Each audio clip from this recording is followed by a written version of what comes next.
Hello everyone, Charles Watts here, the Arsenal correspondent at Goal, joining you on match day. It is Europa League action for Arsenal tonight, hosting Rapid Vienna at the Emirates, and fans are going to be there for the first time since that game was March, wasn't it? The West Ham win in the Premier League, Lacazette with that late winner. For the first time since then, Arsenal are going to have Arsenal fans watching one of their games. They had it in Vienna for the first game in this group stage, but now they're having it in England at the Emirates. 2,000 of you lucky Arsenal fans who managed to get tickets will be there tonight to see the team in action, hopefully guarantee themselves passage through to the knockout stages as group winners. They've already done that in terms of qualification, but a victory today or a draw today guarantees them group winners and a safe passage through to the knockout stages where they'll be seeded in the next round. So I thought I'd pop on, talk a little bit about that later on in the video in terms of team news, give my predicted 11, what I could sort of imagine might happen tonight.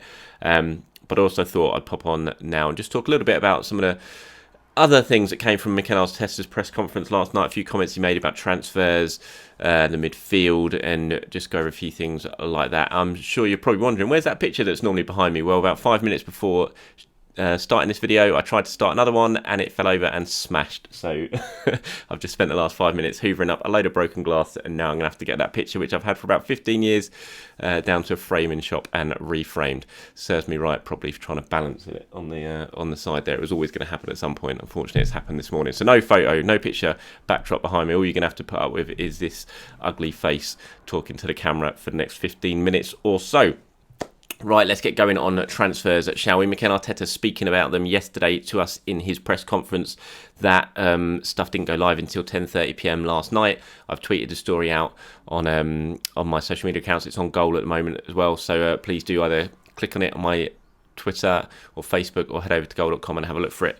Got the comments from Mikel Arteta about transfers, but I thought I'd pop on and talk to you about them right now. He says that Arsenal are planning for the January transfer window, which I thought was quite interesting, because I thought he might bat the question away a little bit and sort of temper expectations a little bit before the January window, because the word we've been getting from Arsenal and from people I've spoken to is that probably not to expect too much. But Mikel Arteta, although he does say it's going to be unpredictable and a difficult market, he certainly didn't say there wouldn't be any business done, and maybe open the door a little bit to the possibility of some new players or a new player arriving in January. Here's what he had to say.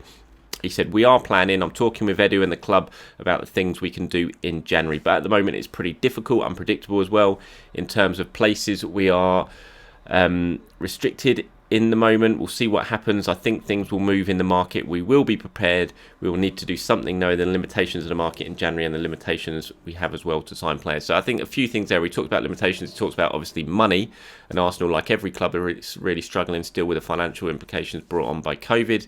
That didn't stop them in the summer, obviously. Stan Kroenke giving the green light, certainly right at the end of the window there, to lay out £45 million to bring Thomas Partey in. So it's not to say it will stop them again in January, and that Stan Kroenke won't be persuaded if there's a very good new arrival with a release clause. There might be one that it's worth paying and getting that done in January. He also talks about the limitations in terms of the players and how many places they've got in the squad. We all know that Arsenal got too many players at the moment. That's why Mesut Ozil and Sokratis haven't been registered. So if other new players arrive, that would result in either more players having to not be registered ahead of for the second half of the season, or certainly more players having to be sold or at least loaned out in January to free up space in the squad. So interesting to see what happens in January. Certainly looking forward to it. We've not got too long out, less than a month until the window opens. It seems mad, because it seems like the summer window's only just closed. And I think if he is going to do business in January, or Arsenal are going to do business, then it's going to be midfield. Certainly looking at that attacking midfield area where Arsenal really are lacking at the moment. They're lacking for goals, they're lacking for creativity. They need some additions there. Certainly need some more strength and depth in that department. And he talked again about the midfield, and I think it was quite telling really what Mikel Arteta had to say about midfield, and certainly the lack of goals coming from midfield, and the fact that Arsenal can't continue to operate not scoring from midfield and relying totally on the strikers. Because if something like this happens with Aubameyang not scoring, suddenly you're not scoring any goals because you're relying too much on one person. He says it's very clear. If you say can they do it, he's talking about the current midfield here, can they score goals? If you say can they do it, it's a question mark. Have they done it in the past? The answer is no. We haven't had any goals from midfield. It's not something that happened this year. It's happened in other years, and it's something that has to be addressed. To change the qualities and characteristics of players is very, very difficult. So again, it's necessary. A big team needs players in midfield who score goals. Then he then says they need central defenders to score goals and set pieces. To add to that, if you lose these margins, you start to lose points. You start to be away from the top teams. That is not science. So really telling, I thought, there from Arteta, saying, look, we need more goals from midfield. And he's absolutely bang on. We all know that they need more goals from midfield. But I thought the most telling bit was when he says to change the characteristics of players is very, very difficult. And that comes after saying that Arsenal midfielders haven't scored, not just this year, but for years. Thought that was very telling. And that is basically him saying, look, I'm not going to be able to coach them to score more goals now. That's not them as a player. It's not their strengths. Their strengths are in other areas in midfield. And it's true. You look at Ceballos, you look at Xhaka, they're not going to score you many goals from midfield. Thomas Partey's not going to chip in and get you a load of goals from midfield, although he will score a few, and he has done for Ghana. But certainly you look at Xhaka and Ceballos and Elneny, that's not what they do. They're not players like Aaron Ramsey, who gets into the box late and scores goals and gets on the end of crosses and chips in with 10, 12, 15 goals a season. They might get a couple at least. I mean, Xhaka hasn't scored yet this season. I think Elneny's only got 2 since he arrived at Arsenal. Ceballos has only got 2. That's just not good enough, and you need more. Arsenal haven't replaced Aaron Ramsey. They've never been able to do it. They've massively missed his goals since he left, and they need to solve that issue. They need to get someone from either a sort of box-to-box type midfielder who's going to get it and chip in and score goals, get towards at least 10 goals a season mark, or you're going to need the proper sort of number 10 type player who is also going to get you goals. Look, Mesut certainly created a lot of goals. He wasn't a free scoring midfielder. He did chip in with a few, but he was never, a 15 goal a season man from that number 10 position, which you possibly can get nowadays. You certainly can get nowadays. So, going to be really intriguing to see exactly what Mikel Arteta plans to do with midfield, because we all know the midfield is the big problem at Arsenal. I've said it plenty of times before. Thomas Partey is going to make a massive impact on our midfield once he's back fit. We saw it at Old Trafford, but he's not going to solve the goal scoring issue. He'll help, because I think he will score more goals than the current central midfielders that Arsenal have got, and I think he'll help setting up more goals that current Arsenal midfielders do as well. So he will certainly help. I think you need more. You need a proper attacking midfielder who is going to help you get those goals. You need a Ramsey type player. You need a Coutinho type player. I'm not saying Coutinho, but that sort of player who in that deeper position, who's going to, in the central areas, who can score goals from distance, who can chip in and play in and around the box. And so it's like Arteta says, it's not science. It's something that Arsenal are going to have to solve in the transfer market, unless they decide to give Emile Smith-Rowe a real massive long run in the team, something like that, because we know Smith-Rowe, he certainly has those qualities. Whether he can do it at the Premier League or at top level, we don't know, but certainly for the under-23s and in the Championship last season on loan at Huddersfield, he scored a few goals, he set goals up, and he has that quality. He arrives in the box late. We've seen it with the first team at Arsenal as well, when he had his chance under Unai Emery last season. So it's going to be really intriguing to see exactly what Arsenal do when it comes to the midfield, because there are transfer targets that they have for those areas. One of those we know is certainly Dominic Szoboszlai, a player that the whole of Europe is taking up notice of at the moment at Salzburg. A player that Arsenal have watched extensively. They like him. It's not a secret. I think his agent's already spoken about it at times with Arsenal. He is a player who's on the list that they are looking at, and he has the release clause. And when you look at what they did with Thomas Partey and the success they had with that, maybe it's something they're going to plan to revisit. And it's not that big a release clause. About 25 million euros, I think, gets you Dominic Szoboszlai. And when you're talking about January and you're talking about him as a player, this might be something that you possibly have to do in January if you want to get it done, because he's generating so much interest now that if you wait until the summer, someone else might come in and activate the release clause in January. So Arsenal, if they are very, very serious about getting Szoboszlai, then it may well be that January is the option for them to try and get that one done. But, it certainly ticks the boxes. I mean, he's raw, he's young, he's not. You are still kind of taking a risk with him, because he's coming in from a very low standard league in the Austrian league. Yes, he's done it at international level. He's scored some good goals recently, and he's been doing it in the Champions League as well for Salzburg and making an impact there. So that bodes well. But it is still a little bit of a risk. But you look at the money involved, and it's not going to be that much in today's standards.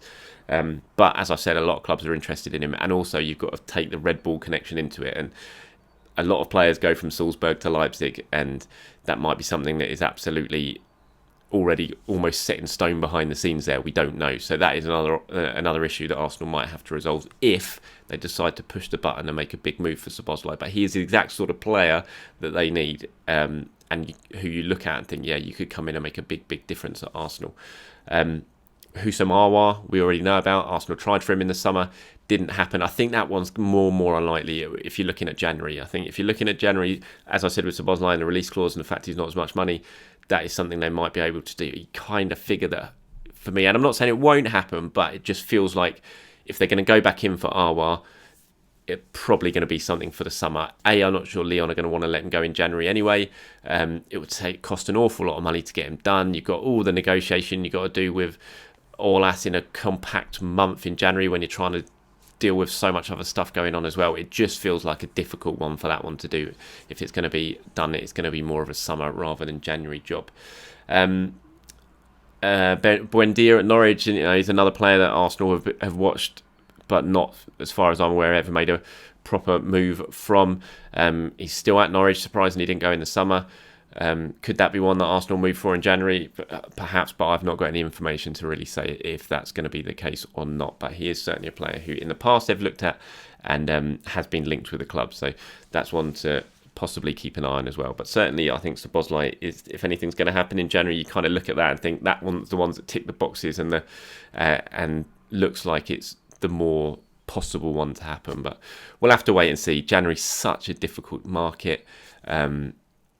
But you do look at this current Arsenal team and think if they don't improve in that area in January, then it's going to be a long second half of the season, because you just don't see, as Arteta said, they're not players. You can't really coach them to suddenly become goal-scoring midfielders. It's just not their area of expertise. So if they're going to want to do something, if they want to add goals, if they're going to want to take the ease of pressure off the forwards, then you're probably going to have to dip into the transfer market in January.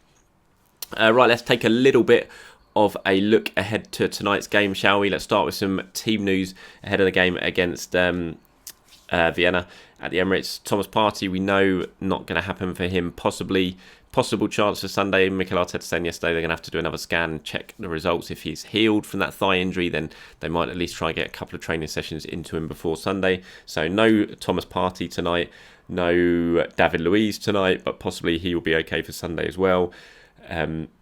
No Martinelli tonight, but he's progressing well and should be playing for the under-23s at some point this month. Possibly Callum Chambers might get a run out for the first time since that injury against Chelsea way back in, December last year.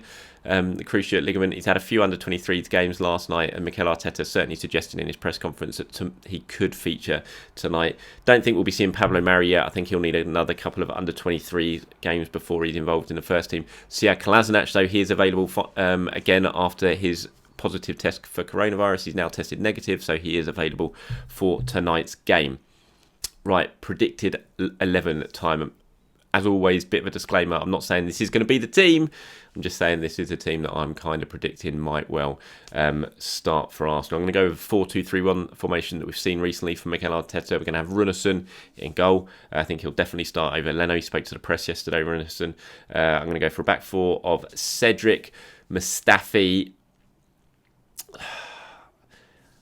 I might put Kolasinac at left centre-back for this one and then play Maitland-Niles on the left back, perhaps. I should have probably thought about this a little bit harder before I did this. Yeah, I'm going to go with that. I'm going to go with Kolasinac at centre-back and maybe Maitland-Niles at left-back and go for midfield pairing. I'm going to bring in Mohamed El-Neni and Ainsley and El-Neni and Willock, sorry, yeah, I'm getting confused there. El-Neni and Willock as my central midfield pairing. I'm going to have Nicolas Pepe on the right, I have Reece Nelson on the left, and then like we saw last weekend, I'll have last Thursday night in the Europa League, I'm going to have Lacazette as the number sort of 10 type player behind Eddie Nketiah up front. So Runarsson in goal, right back Cedric, centre backs of Mustafi and Kolasinac, Maitland-Niles left back, Joe Willock and Mohamed El-Neni in central midfield, Pepe on the right, Nelson on the left. Lacazette at number 10 and Eddie Nketiah as the central striker. That's my predicted 11 for tonight's game. I will be at the Emirates tonight. Miserable out there. Hopefully the weather improves by the evening. And yeah, I can't wait to see 2,000 of you Arsenal fans up there with me for this one. I'll try and pop on if I can get the time to do my usual player ratings after the game. If I can't, if I fail to do that, then I'll definitely upload a video tomorrow looking back on hopefully what should be an Arsenal victory. Until then, enjoy the rest of your day, everyone, and I will speak to you soon.